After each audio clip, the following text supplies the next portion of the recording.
Morning and welcome back to my YouTube channel. আমার নতুন একটা ব্লগে জানাচ্ছি অনেক অনেক শুভেচ্ছা।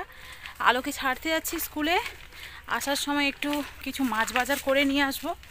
আজকে আর বাবা সকালে বাজারে যায়নি, তো চলো স্কুলে ছেড়ে দিয়ে তারপর বাজার থেকে কিছু মাছ এনে আজকে রান্না হবে। আমি যখন মাছ বাজারে গেলাম তখন মাছ বাজার অর্ধেক প্রায় উঠে গেছে, মানে তখন ওই 11টা 10-15 মতো বাজে, মানে মেয়েকে স্কুলে ছেড়ে দিয়ে 11টা 10-15 মতো বাজে তখন আমি মাছ বাজারে গেছি।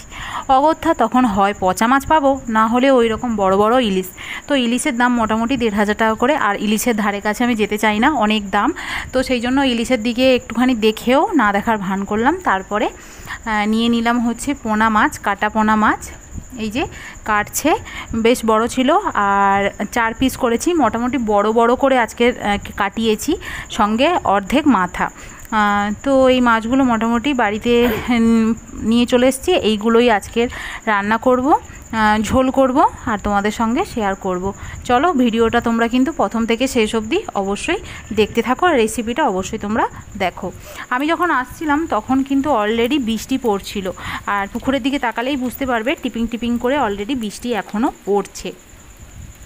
তো যাই হোক, শ্রাবণ মাসে বৃষ্টি তো হবেই একটু। তো এই দেখো মাছগুলো খুব বড় বড় করে কাটিয়ে এনেছি, 4 পিস মাছ হয়েছে আর একটা মাথা, টোটাল 5 পিস। আর মাথায় কিছু থাকু আর না থাকু, মাথাটা তো খাবোই, কারণ মাথা তো আমার প্রিয়। যাই হোক, এবারে এই মাছের পিসগুলো ভালোভাবে বাড়িতে এসে ধুয়ে নিয়েছি, একটুখানি লঙ্কার গুঁড়ো, হলুদ গুঁড়ো আর লবণ মাখিয়ে নিচ্ছি। আর আলো তো খাবে না, কারণ আলো এমনিতেও মাছ খেতে ভালোবাসে না, তবে এই মাছটা কড়কড়ে করে ভেজে দিলে, মানে খুব ভালো মচমচে করে ভেজে দিলে আমার বোন আবার খায়।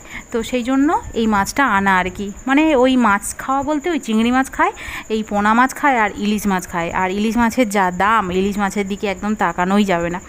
তো যাই হোক, আমাদের মতো মধ্যবিত্ত মানুষরা ইলিশ মাছ সবসময় খাবে বললে চলবেও না।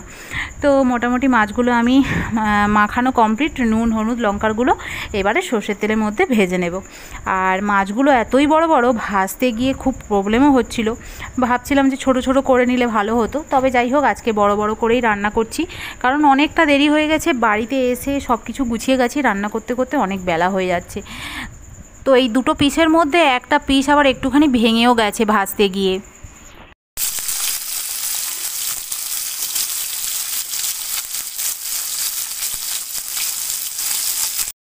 মাছগুলো অনেক বড় বড় করে কাটিয়ে এনেছিলাম বলে একটু হয়তো ভেঙে গেছে। যাই হোক, সবগুলো পিস কিন্তু ভাজা হয়ে গেছে আমার অলরেডি। মাথাটা আমি তুলে দিয়েছি, যদিও মাথাটাতে কিছুই নেই, তবুও কিন্তু মাথাটা আমার খাওয়া চাই। যাই হোক, মাথাটাও এদিকে ভাজা হয়ে গেছে, এবার তুলে নেব। আর মাছ ভাজা যে থালায় রয়েছে সেখানে একটা টমেটো, আমি গোটা টমেটো, বড় সাইজের একটা টমেটো কেটে নিয়েছি।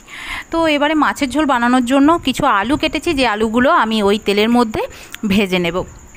দেখো রান্না করতে করতে আমার 1টা বেজে গেছে, তো কখন খাওয়া হবে এখনও ঠিক নেই।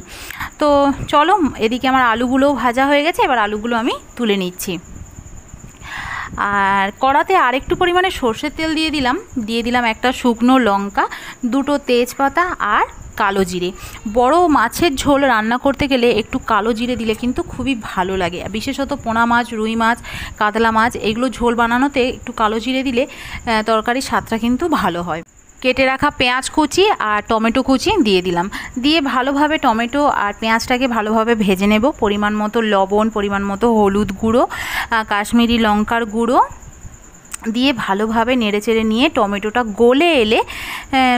গলে এলে এর মধ্যে আমি আদা রসুন আর কাঁচা লঙ্কা একসঙ্গে পেস্ট করে রেখেছি, সেই পেস্টটা দিয়ে দিলাম। দিয়ে এটাকে ভালোভাবে কষিয়ে নেব। কষিয়ে নিয়ে দিয়ে দিচ্ছি ধনের গুঁড়ো আর অল্প পরিমাণে জিরে গুঁড়ো, দিয়ে এটাকে আবারও ভালোভাবে কিন্তু কষিয়ে নেব।